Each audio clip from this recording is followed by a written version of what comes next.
Hi, my name is Brianna, and I would like to congratulate you on becoming one of the 62 million couples that there are in the US.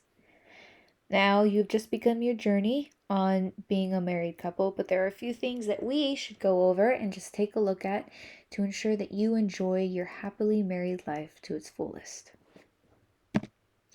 First of all, what do we expect after the honeymoon period? Now, the honeymoon period is this period either when you get engaged or when you're first married. It can last a couple weeks to almost 2 years, where you look at your partner and you think they're absolutely perfect. I mean, everything that they do, whether it's snoring or putting on their socks backwards or something ridiculous like that. It's all adorable, it's all cute, it's all quirky and fun, and you're just getting to know each other and having the time of your lives. Not everybody experiences this, but it is a pretty common thing for most couples. But just like it's called a period, it will fizzle out and die after some time, and you will start to see your partner for who they truly are. You're no longer trying to put up some facade or make yourself seem amazing. You've become comfortable around your partner, and you're starting to let your true colors show a little bit more. So, what are some things that you want to expect?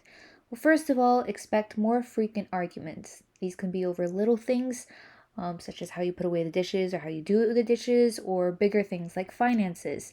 But these will become more frequent as you become less tolerable to your partner's quirks and personality. Secondly, there's also going to be less excitement in everyday tasks. Things like taking a drive together, going to the store, doing house chores together. It's no longer going to be as exciting. Many times, work and life will start to pick up and things will start to get in the way. And thirdly, you have more awareness for a person's true personality. As stated before, you become more comfortable around your partner, and you're no longer trying to put up some facade. You're more comfortable around who they are as a person. And not to say that you guys were putting up or portraying a false image of yourself before, but because you've become more familiar with your partner, you no longer feel the need and the pressure to act up as much. Now we come to a really big topic that is important for all couples to master in their marriage, and that is communication. Communication is key. I think we've all heard that before. So here are just four tips that can help you to ensure that you have better communication. First of all, be intentional to make time to talk. My parents make sure that they set aside a couple hours each week, preferably at the beginning of the week, Mondays and Tuesdays, where they can just talk things out. And they're intentional with the time. Throughout the week, they'll write down things that they want to discuss. And then this allows them to make sure that they talk about the things that they need to talk about. And they also have time for each other. Secondly, when you do talk, watch your tone. Talking is not just the words that's coming out of your mouth, it's how you say it, it's your body language, it's your eye contact, it's all of those things. So keep all of that in mind and make sure you're not just focusing on the words. Thirdly, avoid being accusing. When there are disagreements and are miscommunications, acknowledge that your partner is human and try to keep the blame away from that person. While they may be at fault, accusing them isn't going to help the situation. And fourthly, be clear. Explain your side of things, explain what you want, how you see things, and what you're hoping to get by the end of the conversation, and let your partner do the same for you. Conflict resolution. Well, during communication, you do need to expect that there is going to be some sort of conflict. Throughout your marriage, like my parents have said, your problems do not add up, they multiply. You have your problems, he or she has their problems, and when you come together, well, it just becomes a chemical explosion. So there are bound to be some disagreements. So what do we do about these? First of all, it's important to make sure that you keep in mind it is not you against your partner. It is the both of you against the problem. You want to make sure that you are not pitting yourselves against the other person, but instead you are working together to solve this issue that you have. Secondly, discuss the different viewpoints.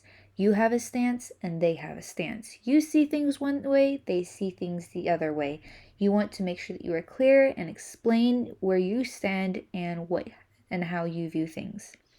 Thirdly, be willing to compromise. Throughout your marriage, you're going to have many, many instances where you are not going to get what you want. You're going to either have to compromise or even give in. But this is a very important technique that you need to work on to make sure that it is not one person always having their way, but there is a clear communication and you two are willing to compromise and sacrifice for one another. And fourthly, admit wrong and ask for forgiveness. You will always have times where one of you is wrong. Being willing to admit that and ask for forgiveness, be willing to be humble and ask for forgiveness is a very important part of resolving conflict. Intimacy. So throughout your marriage, you are going to want to make sure that you keep up the intimacy. And intimacy can be shown through a variety of different ways. But to make sure that that lasts even after the honeymoon phase, we have 3 tips that we want to give you. First of all, is talk about what each of you want and need. Guys and girls are very different. And so being clear about what you want out of your intimate moments should be talked about. And she should have her say in what she's hoping to get out of an intimate moment, and he should have his say in what he wants. That way you're both working together to make sure that the moments that you do have together are actually fulfilling for both of you. Secondly, expect changes in intimate activities throughout the marriage. Once you guys have kids, or you move, or just different life activities going on, there's going to be shifts and changes, and it's not going to stay consistent throughout your marriage. But you want to be able to be flexible and be able to work with these. And thirdly, be intentional and schedule times of intimacy. This is very important because if you just throw it to the wind and say, oh, we're going to do it throughout the week, but you don't set a time and a date, well, then it's very easy for other things to come in and get in the way of the really important intimate moments that you need for your marriage to thrive. Finances. This is a really, really big issue for many couples, and it's actually the biggest issue of why couples get divorced. So, figuring out finances is a very important part of your marriage. First of all, you want to discuss roles. There are some marriages where the guy takes care of some bills and the wife takes care of other bills. And then there are other marriages where the couple decides, all right, we're going to put our money together and we're going to take care of everything together. So you want to discuss what your roles are and what you expect of each other and how you are going to view and approach money individually and together. Secondly, acknowledge the differences in your personality and tendencies. Many times in the marriage, there's always a spender and there's always a saver. And it is important to be clear and at least have an idea of what your partner is. There also needs to be a balance of compromises, as there are going to be times where one person wants to spend more money, one person wants to save. Being willing to compromise and willing to not always be right, as my parents would say, is an important part of managing finances. And then thirdly, discuss goals, priorities, and budgets. Your marriage is not just a couple of years, it's to last over your entire lifetime. And being clear with what kind of goals and priorities you have, what you are working towards, whether it's buying a house, adding another child to the family, or moving, just all these different things. It's important to discuss these and be clear and work on these things together. Starting a family. Part of marriage is having children, and while that might not be for everyone, it is a large part of a lot of marriages. So though there are a few different things that you want to keep in mind, and I'm breaking this down into 3 categories. First of all, in your marriage, you need to expect that there is going to be a shift in the relationship because you have another person in the house. You also want to be intentional and discuss boundaries and habits to put into place. While children are a very important part of your life and your family, you have to remember that keeping your marriage relationship at top tier is very important to have a successful and healthy family. When you add children to your family, you want to be clear on what kind of parenting style and what goals you will have for your children. One big issue that comes up is when one parent wants to parent the child one way and the other parent wants to do it a different way. It is important for both of you to sit down and discuss, well, what kind of parents are we going to be? Are we going to allow this or are we not going to allow this? Having one parent say one thing and another parent saying another thing can cause instability and is not good for the family. Before you start a family, you also want to discuss the pros and cons to having children at that time. You might not want to hold it off forever, but maybe just at that moment it isn't the best, whether it be financially or just mentally. That leads on to the next point, which is you have to be willing to take on the financial responsibilities and also weigh the mental and physical health costs, because having children does cost a lot, both financially and health-wise. When you do have children, you need to be willing to take on the additional responsibilities. That is doing extra house chores, clearing up after your baby.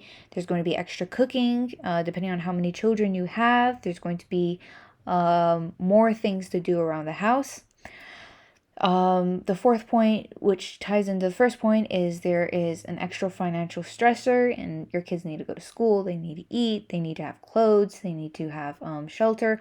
All of these are just basic things that you will need to provide for your children. So there's additional responsibilities and additional financial stressors. Additionally, there is going to be a reduction in sexual intimacy, just because there is less time for it. There's less time for one another. Because there is a split time between the couple and the family. Time that you might have spent one-on-one also needs to be put towards the children and spending time as a family to grow and nurture them in the amount of time that you have. So you have to expect that there will be a reduction in sexual intimacy, and so that's why scheduling intimate moments is very important. And parenting, once again, a few of these are repeated, but you want to prepare for the extra responsibilities. You want to be clear on the parenting styles that you will engage in.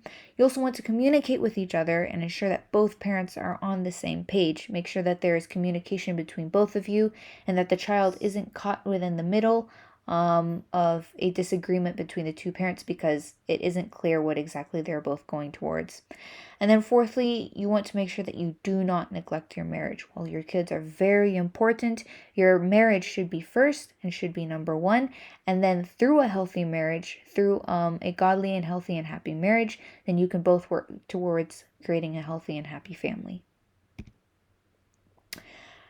A few ways to stay connected after having children, and this comes from some tips that my parents have given, is one, to not stop dating.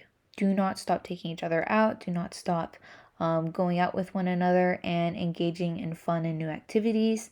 This goes along with being intentional with the time that you create for each other. If you do find that you have an hour or two together, talk about, all right, what do we want to do right now? Let's make sure that we don't waste this. Do we want to go and see a movie? Do we want to go have lunch? Do we want to spend it just sitting down and talking together? What do we want to do with this time? Don't stop dating and be intentional with the time that you create with each other.